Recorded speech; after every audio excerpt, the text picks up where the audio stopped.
Good morning. দিনটা শুরু করলাম তোমাদের সাথে। তো দেখো, একদিকে দুধ বসিয়েছি, ছেলে কর্নফ্লেক্স খাবে, আজকে ঘুম থেকে উঠতে খুব দেরি হয়েছে। আর একদিকে আমি চায়ের জল বসিয়েছি, আমি চা খাবো। ছেলে তো খুব গরম দুধে তো কর্নফ্লেক্স খেতে পারে না, দুধটা একটু ঠান্ডা হবে তবে। আজকে আর কলেজে যেতে পারবে না, মেঘলা ওয়েদার, কোনো রুটিনটা সেরকম দেয়নি। মানে ওর ক্লাস থাকে বিকেলে 4:30 থেকে, কিন্তু সেলফ স্টাডি করার জন্য সকালবেলায় চলে যায়। তো যাই হোক, আজকে বললাম আর রুটিনে সেরকম কিছু পাচ্ছি না, পরেই যাব যদি লাইব্রেরি বন্ধ থাকে। তো সেই জন্য ওকে দুধ কর্নফ্লেক্স দিয়ে দেবো, রান্নাটা পরে চাপাবো, আর আমি চাটা বসিয়েছি। চলো, তোমাদের সঙ্গে আবার পরে আসবো, বাই বাই। তো বন্ধুরা, ঘুম থেকে উঠেছিও দেরি করে, আর রান্নাটা করতেও খুব দেরি হয়ে গেল। রান্না করে এখন প্রায় 1টা বাজে। রান্না শেষে গ্যাস ট্যাস মুছতে হবে, স্নান করতে যেতে হবে, পুজো সেরে অনেক বেলা হয়ে যাবে। ভাবছি আগে ছেলেকে খেতে দিয়ে দেবো, ওকে খেতে দিই, কারণ ওকে তো বিকালে আবার কলেজে যেতে হবে। সেই জন্য কলেজ মানে ইনস্টিটিউট যেতে হবে, ও যেটা পড়ছে যে লাইব্রেরি, সেই জন্য আর একটু রেস্ট নেওয়া দরকার। চলো তাড়াতাড়ি রান্নাটা সেরে নিয়ে তারপর তোমাদের কাছে আসছি। সকাল থেকে মনটা একটু খারাপ, আজকে এমন একটা দিন, সত্যি মনটা ভীষণ খারাপ হয়ে গেল খবরটা শুনে। আমাদের x prime minister Buddhadeb Bhattacharya মারা গেল। সেই ছোটোবেলা থেকে তাকে দেখে আসছি, ভীষণ ভালো মানুষ ছিলেন উনি। একটা যুগের অবসান হলো বলা যেতে পারে। রান্না টান্না করতে সেটা মন চাইছিল না, কিন্তু পেট তো কথা শুনবে না, রান্না তো করতেই হবে, ছেলেকে খেতে দিতেই হবে। আর যে যাওয়ার সে যাবে, যা সৃষ্টি আছে তার ধ্বংসও থাকবে, তাই না? সে ছেলে বাথরুমে স্নান করতে গেছে, ওর হয়ে বেরোলে আমি যাবো, ওকে খেতে দিয়েই যাব। আমার একটু দেরি হবে, বাথরুম টাথরুম পরিষ্কার করবো। তারপরে আমি কখনো সক্রিয়ভাবে রাজনীতিতে কখনোই আসিনি, কলেজে থাকতে সাপোর্ট করতাম, কিন্তু সক্রিয়ভাবে কখনোই করিনি। ভালো লাগতো ওনাকে আমাকে। যাই হোক, কি আর করা যাবে, ভয় লাগে যাদের বয়স হয়েছে না, যে যাদের নিজের মা বাবাই বলো আর বয়স্ক আত্মীয় স্বজন যারা আছে, আমি সবাইকে ফোন করে শুধু একটা কথাই বলি, তোমরা সকালে ভালো দেখো, নিজের যত্ন রেখো, নিজের সাবধানে রেখো। আর আমার বাবা একটা কথা শোনে না জানো, এখনও প্রতিদিন সেই পুরনো অভ্যেস, বাজারে থলে নিয়ে বেরোবে। কত ভাই বাজার করে আনে, তাও না স্বভাব, উনি মর্নিং ওয়াক করতে করতে একটা পকেটে একটা বাজারের ব্যাগ নিয়ে যাবে, সুতির বাজারের ব্যাগ ফোল্ড করে পাঞ্জাবির পকেটে নিয়ে যাবে, আসার সময় কিছু না কিছু নিয়েই আসবে। বললে শোনে না, আবার একটা সময় ভাবি সব কিছু দেখতে বাধা দিলেও তো হয় না। আর আমার বাবার ভীষণ মনের জোর, এবাবু তোর হলো, এখনো জল ঢেলেই যাচ্ছে। যাক, স্নানটা করে আসি, আমার তোমাদের সঙ্গে পরে আসবো। চলো, স্নান হয়ে গেছে, ছেলে বললো যে তুমি চান করে আসো, তারপরেই ভাত খাবো। তো ছেলের থালাটা গুছিয়ে নিয়ে যাই, ওকে দিই, তারপরে আমার থালাটা আমি নিয়ে যাব।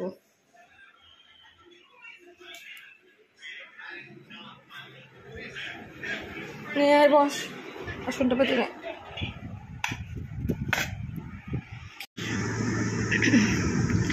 তো মন ভরা বিকেল হয়ে প্রায় সন্ধ্যের দিকে, খুব কানে যন্ত্রণা করছে, কি বলবো, আর ভালো লাগছে না। কানে যন্ত্রণা কি, কানে ময়লা হয়েছে না কি হয়েছে ঠিক বুঝতে পারছি না। খেয়ে দিয়ে ভাবলাম একটু শোবো, তা ঘুম তো এলো না।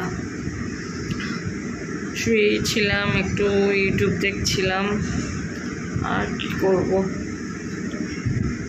সন্ধে লেগে আসছে, সন্ধেটা দিয়ে দিই, দিয়ে চায়ের কাপ নিয়ে তোমাদের সামনে আসছি।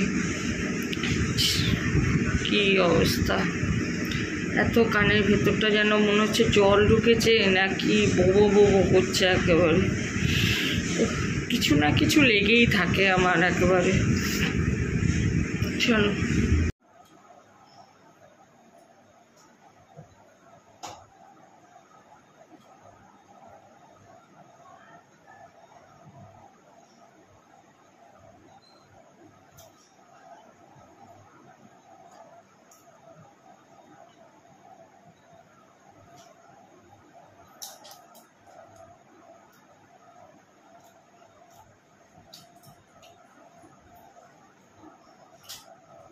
প্রচন্ড গরম লাগছে বন্ধুরা,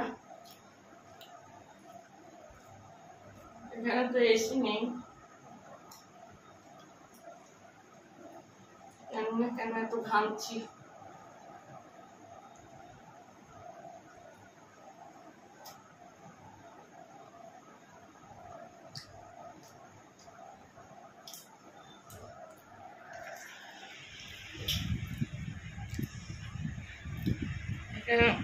এত গরম লাগছে যে জানলা সব খোলাও যায় না।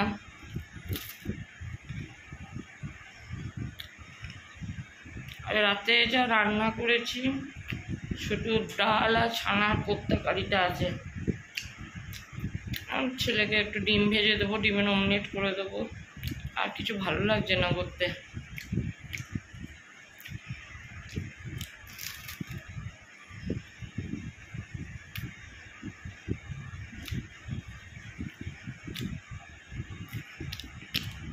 শনি রোববার করে তোমার দাদাভাই আসে, অফিস ছুটি থাকে, এই সপ্তাহে আসবে না,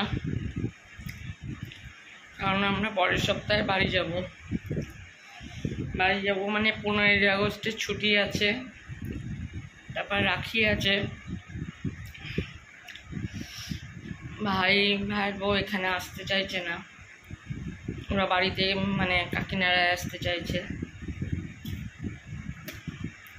ওই সপ্তাহে ছেলের 2 দিন কামাই হবে, কি করা যাবে। এমনিতেই তো কোথাও যাওয়া বন্ধ করে দিয়েছি, 1 বছরের ওপর হয়ে গেল বাপের বাড়ি যাই না।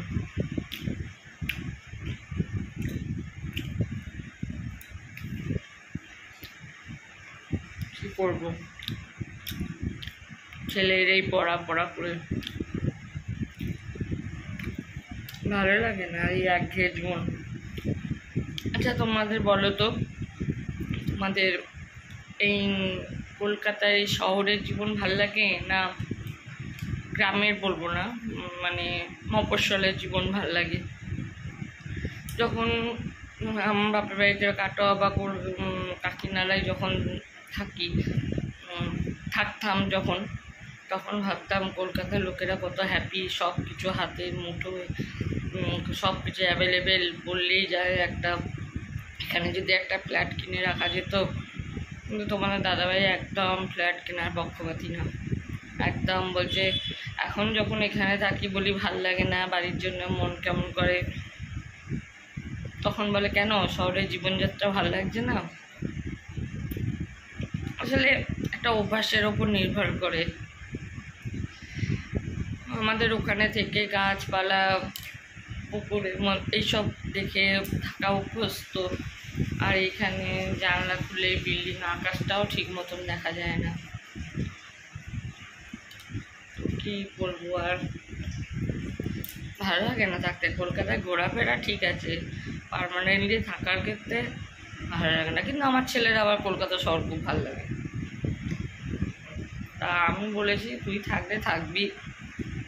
তবে হ্যাঁ, কলকাতায় একটা সেন্টার থাকাটা খুব দরকার, থাকার ক্ষেত্রে বলবো না, মানে কি হয় এখনকার যা মানুষের যাই কেউ কারোর বাড়িতে থেকে পড়া, মানে আগেকার দিনে হতো যে আমার মামার বাড়ি, জ্যাঠার বাড়ি, কাকার বাড়ি আছে, ওখানে যাই চিকিৎসা করা হবে বা পড়াশোনা করতে হবে। এখন আর এইসব দায়িত্ব কোনো মানুষ নিতে চায় না।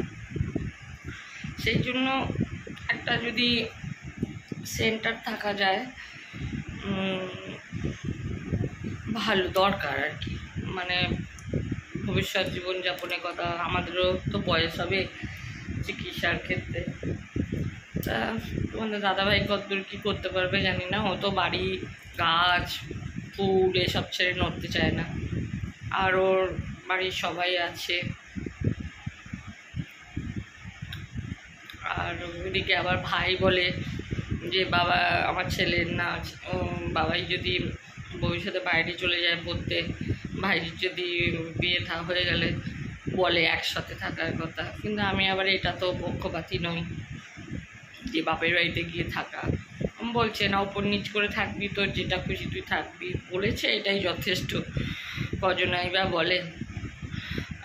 আমি খালি ভাবি মা বাবা যতদিন ততদিন তো সব ঠিকঠাকই থাকবে। মা বাবার অবর্তমানে যদি যোগাযোগ ভালো, সম্পর্ক যেন নষ্ট না হয়। সম্পর্ক সাধারণত নষ্ট হয় এই পৈতৃক সম্পত্তি নিয়ে। সেই সব দিক দিয়ে তো আমার কোনো চাওয়া পাওয়া কিছু নেই। আমার একটাই ভাই, একটাই ভাইয়ের বউ, একটাই ভাইজি, খুবই আদরের স্নেহের। আর ওরাও আমাকে এখনও পর্যন্ত খুব সম্মান করে, খুব ভালোবাসে। সম্পর্ক খুবই ভালো। এই সম্পর্ক যেন নষ্ট না হয়, ভগবানের আশীর্বাদ যেন থাকে। তো সেই হিসাবে ওর দিক দিয়ে ভাই বলেছে, সেটা বলেছে বলুক, যাতায়াতটা থাকলেই হবে। আর নিজের বাড়ি ঘর তো সংসার ছেড়ে অন্য কোথাও গিয়ে ভালো লাগে না। একটা নিজের স্বামীর বাড়ি, নিজের বাড়ি ওর যতটা অধিকার থাকে, হ্যাঁ ভাইয়ের বাড়ি, বাবা মায়ের বাড়ি, তো মেয়েদের বিয়ে হয়ে গেলে যাওয়ার পর সত্যি কথা বলতে যে একটা অদৃশ্য বন্ধনে যে বেঁধে দেওয়া হয়, এই বন্ধন ছিঁড়ে অন্য বেরোনো খুব মনের জোর থাকা দরকার। আমাদের মতন ঘরোয়া মেয়ের পক্ষে সম্ভব না। আমার কাছে আমার স্বামীর বাড়ি, আমার কাছে মন্দির, সে যেমনই হোক, ছোট হোক বড় হোক, সেরকম ওইসব আমার কাছে ফ্যাক্টর না। নিজের মতন করে সাজিয়ে গুছিয়ে নিয়েছি। এরপর ভবিষ্যতে ছেলে কি করবে, ছেলে এত থাকবে কি থাকবে না সেটা ওই জানে। ওর তো ইচ্ছা কলকাতায় একটা ফ্ল্যাট কেনা, কী করবে, নিজের রোজগার করে যদি করতে পারে করবে। তবে তোমার দাদাভাইয়ের একদম ইচ্ছা নেই। আমি আবার বলি ঠাট্টা করে, এই ফেসবুকে দেখছি কলকাতা নাকি ভবিষ্যতে জলের তলায় চলে যাবে। এই সব ভাবি দুপুরবেলা ফেসবুক দেখতে দেখতে। চাটা ঠান্ডাই হয়ে গেল গল্প করতে করতে।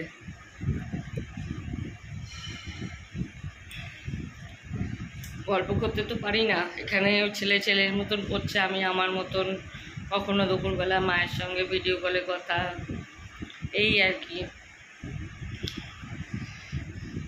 এইভাবেই থাকছি আর কি। তোমাদের সঙ্গে অনেক গল্প করলাম, সে ভালো লাগলো। রাতে তো খাওয়া দাওয়া করতে করতে 10টা সাড়ে 10টা বাজবে। আমি ভিডিওটা এখানেই শেষ করে দিচ্ছি, আর বড় করছি না। আর কি বলবো, এক কথা, কালকের জন্য কিছু বাঁচিয়ে রাখি। তো তোমরা সবাই ভালো থেকো, সুস্থ থেকো। আজকের মতন ভিডিওটা আমি এখানেই শেষ করলাম। আবার আসবো অন্য কোনো দিন অন্য কোনো ভিডিও নিয়ে, সে ডেলি ব্লগ হোক বা কুকিং ভিডিও হোক, যাই হোক নিয়ে আসবো। তোমরা সবাই ভালো থেকো, সুস্থ থেকো, সাবধানে থেকো। এটা আর চ্যানেলটা প্লিজ সাবস্ক্রাইব করে দিও। যেসব বন্ধুরা আমার ভিডিও দেখছো কিন্তু দেখে চলে যাচ্ছ, তারা চ্যানেলটাকে প্লিজ সাবস্ক্রাইব করে দিও, আর পাশের বেল আইকনটা প্রেস করে দিও, যাতে নেক্সট ভিডিওর নোটিফিকেশানগুলো সবার আগে পৌঁছাতে পারে। তো আর কি বলবো, ভালো থেকো সবাই।